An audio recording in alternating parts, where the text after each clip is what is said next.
Surgery gender reassignment surgery कहते हैं इसको। इंग्लिश में जेंडर रीअसाइनमेंट मतलब आपने किसी का जेंडर रीअसाइन किया, दोबारा से उसको प्रदान किया। जैसे मुख्य रूप से दो तरह की सर्जरी जो हम लोग करते हैं वो मेल टू फीमेल कन्वर्शन या female to male conversion. India में कहाँ हो रही है? इंडिया में मेरा ख्याल है दिल्ली, चेन्नई, बेंगलोर में कुछ जगह पे, कैलकाटा और हमारे इंदौर में। हाँ सर, इसके लिए कुछ भ्रांतियाँ भी फैली हुई है मार्केट में, उसको थोड़ा सा डिस्क्राइब करेंगे?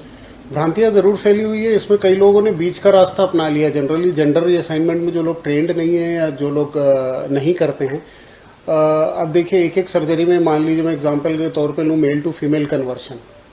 मेल टू फीमेल कन्वर्शन में ये होता है कि आपको जो है जो मेल जेनिटेलिया उसको फीमेल में कन्वर्ट करना रहता है, साथ में आपको ब्रेस्ट इम्प्लांट करने रहते हैं।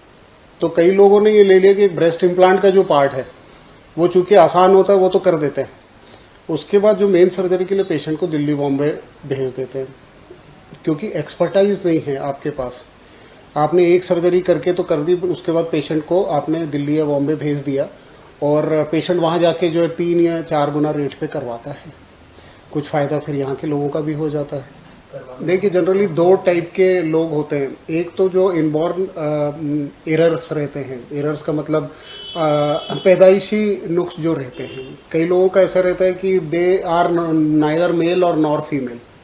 ऐसे लोगों का ओरिएंटेशन देखा जाता है बड़े होने के बाद, क्योंकि ये सर्जरियाँ जनरली 18 साल के बाद ही होती है।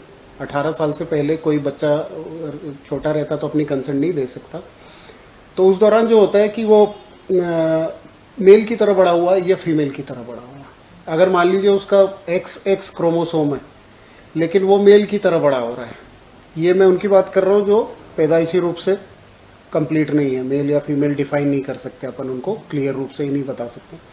तब हम ये करते हैं कि उसको हम जिस रूप से बड़ा होता है उसी रूप में कन्वर्ट करते थे। मान लीजिए उसका ओरिएंटेशन मेल है तो हम उसको मेल बनाएंगे, जिसको हम फिनोटाइपिक कहते हैं, जीनोटाइप से अलग।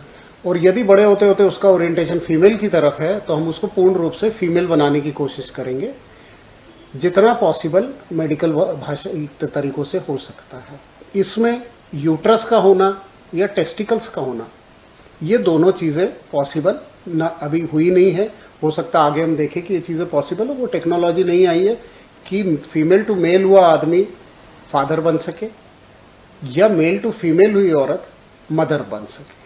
सावधानियाँ कम से कम देखिए, हमारे एक एक पेशेंट जो रहते हैं वो साल भर के फॉलोअप में रहते हैं, हमारे साल से 1.5 साल की फॉलोअप, क्योंकि एक एक पेशेंट को 3 से 4 सर्जरियाँ एक साल में लगती है। एक बार पेशेंट जब ये समझ जाता है कि कब कब करवाना है, किस तरह से करवाना है, उसमें कुछ सर्जरियाँ छोटी होती है, कुछ सर्जरियाँ बड़ी होती है, और मुख्य तौर पे कुछ ही सर्जरी करवा पाते हैं पेशेंट, क्योंकि किताबी तौर पे आईब्रो चेंज से लेके कान का चेंज और हेयर लाइन का चेंज और जॉ का पोजीशन चेंज, जो कि एंसिलियरी या सपोर्टिव सर्जरीज हैं, उनको अभी तक के हिंदुस्तान में सारी जितनी सर्जरियाँ प्रेस्क्राइब्ड है कोई करवा नहीं पाता, क्योंकि महंगा भी होता है और टाइम टेकिंग, और इतना फिर परेशानी या दर्द पेशेंट को झेलना बड़ा मुश्किल हो जाता है।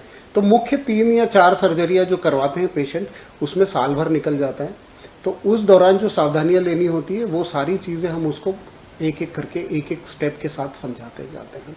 कुछ एक सर्जरियाँ नॉर्मल होती है जिसमें कोई ज़्यादा सावधानी की जरूरत, कुछ एक सर्जरियाँ होती है जिसमें सावधानी बगैर कोई किसी तरह की दुर्घटना या किसी तरह का रिजल्ट खराब होने की आशंका रहती है। देखिए ये मेरे पास जितने भी पेशेंट आते हैं, they are so much psychologically motivated इतना साइकोलॉजिकल मोटिवेटेड रहते हैं कि they are very strong in inside.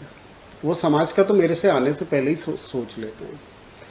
हो सकता है उनका भाई, उनके फादर मदर उस बात से एग्री नहीं करे, लेकिन after they are adult they have got full right to declare themselves whatsoever they want to B.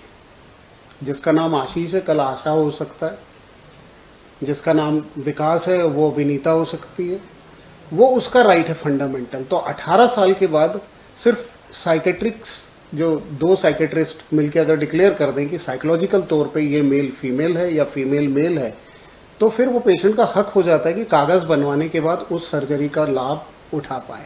मैं डॉक्टर अश्विनी दास, मैं पायोनियर हूँ सेंट्रल इंडिया में gender reassignment surgery male to female, और ख़ास बात ये मैं अकेला सर्जन हूँ who does is female to male conversion, जो कि कठिन कार्य है। मेल टू फीमेल तो फिर भी हो जाती है, लेकिन फीमेल टू जो मेल कन्वर्शन है वो एक अपने आप में बहुत बड़ी सर्जरी है और उसका पहला करना मतलब first case was done by me and now subsequently I am doing more cases.